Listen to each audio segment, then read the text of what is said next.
Hey, what is up, fellow Raiders? This is Vulcan Dan, Raid Shadow Legends video here, and here we are at stage 21 of the Barbarian Faction Wars, and I'm showing you a free-to-play friendly team that can beat the final stage of the Barbarian Faction Wars. This is free-to-play friendly because we just have a couple of rares, a couple of epic champions, and just one legendary champion, and that one is of course Syl of the Drakes, a free login reward champion. So everyone should be able to build this team. It's very easy. The two rares are War Maiden and Soul Bond, which should be very easy to get. The two epics, one of them is free High Katoon 30-day free login reward champion, and the other one is Armina here. But actually, you can simply replace Armina with whoever you want. It could be another rare, could be another epic, could be another legendary if you're fortunate to have pulled another one. But yeah, very simple team right here. War Maiden, of course, brings the AoE decrease defense to make your run a lot quicker. Don't worry if she's squishy. Syl of the Drakes is there for the revives.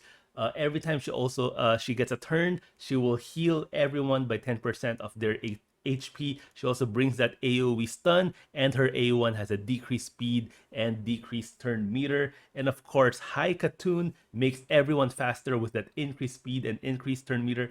And this is, while these are free to play champions, they're also free to play friendly because I don't really have masteries on any of these except for Syl of the Drakes. The other ones, I think, let me see here. I think only War Maiden has any masteries, and it's just the basic ones: the increased crit rate, increased crit damage.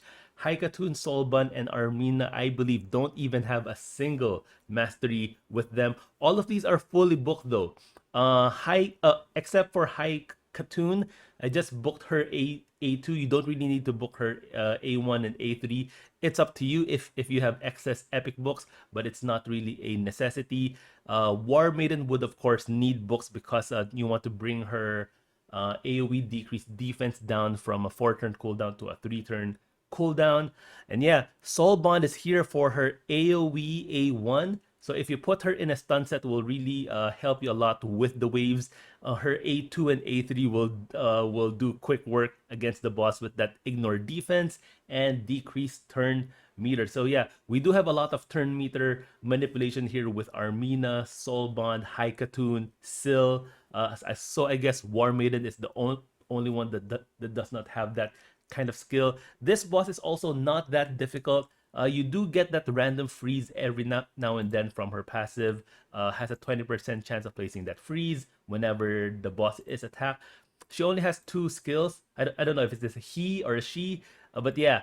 Has an AoE that brings True Fear and an A1 that has Provoke. That's it.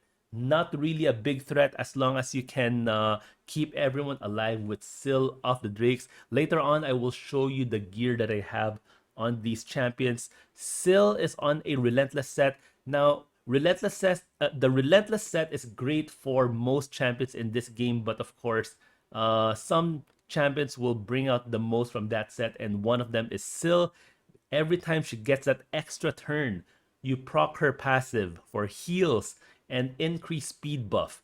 And most likely she will do her A1 with those extra turns for that decreased turn meter and placing that decreased speed debuff on the boss. And it will cycle down her cooldown for her A2, which is the AoE stun.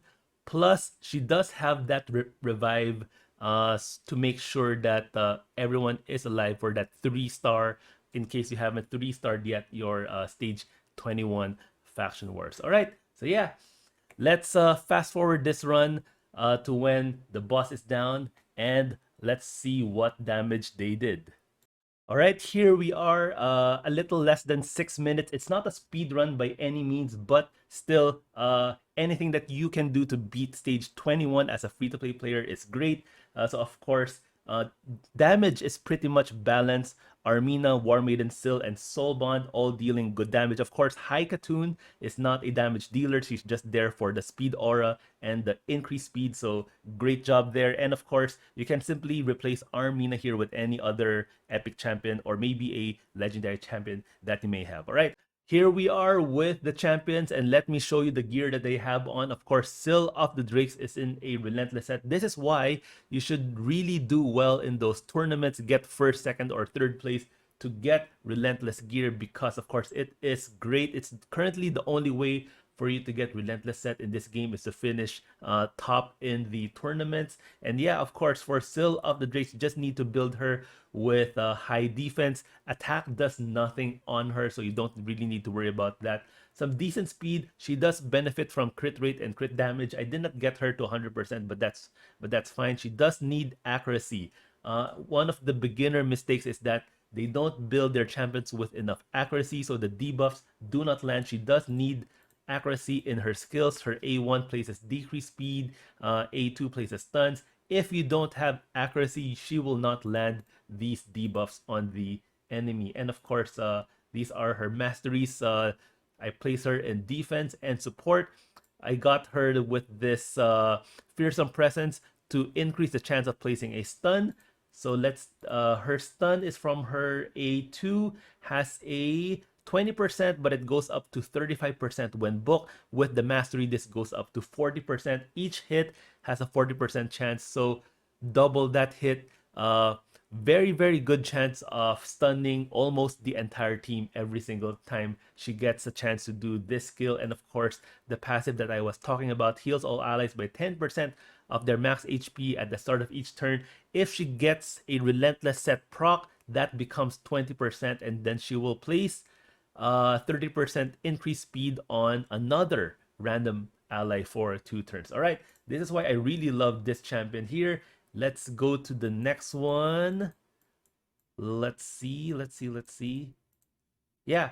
All right. So we have Armina here. She places a stun on her A1, has a chance to place decreased defense on her A2, and has also turn meter reduction. And her passive works really well with Sild, which is why I brought her in. Her passive fills her turn meter by 10% each time an enemy receives a stun. And of course, Sill of the Drake does place a lot of stun in her kit. So yeah, so those two champions work well with each other.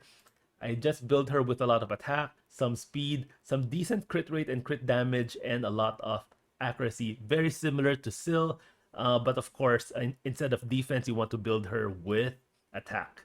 All right, and yeah, no masteries, zero masteries whatsoever. She is fully booked though. All right, next one we have Haikatun, and yes, this is what I was talking about. I just booked her A2, her A1, and A3 are not booked at all. She is useful for her aura as well. And look at that, no masteries. You do not need to put any masteries on her. I haven't even fully upgraded her gear here. A lot of the artifacts are stuck at level 12. Just need to build her with a lot of speed. You don't really need to worry about damage. She does benefit from some accuracy. She does place decreased speed on her A1, and this A3 decreases the turn meter as well. So she does benefit from accuracy. So yeah, next one, War Maiden. Yeah, haven't really seen her build in a long time because it's been a while since I've really taken a look at War Maiden. So this was actually, or probably, the gear that she had from maybe a year or 2 years ago. Lifesteal set. She does have perception for that increase accuracy.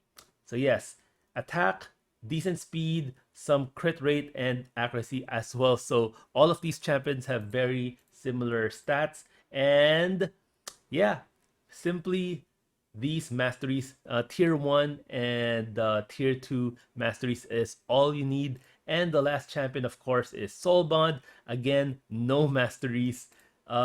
Fully booked, of course, because she is a rare champion, so very easy to book. She is in a stun set to make use of her A1 because it's an AoE hit, and again has this extra 25% chance of inflicting critical hit. This exists in all three of her skills. Her A2 has will ignore 75% of the target's defense. Her A3 has a chance or 100% chance of fully depleting the target's turn meter. Excellent for the final boss. And of course, her stats put her in with a lot of attack to deal a lot of damage, some speed, crit rate. Of course, you just need to build her with 70 to 75 crit rate, and of course some accuracy. So basically, a lot of the champions are built the same way. All of them would benefit from accuracy. And yeah, that's really all you need to beat stage 21 of the Barbarian Faction Wars. Very easy. All right. Thank you guys so much. I hope you found this useful. Don't forget to subscribe to this video, to this channel for more free to play friendly and beginner videos. Thank you guys, and I'll see you guys in my next video.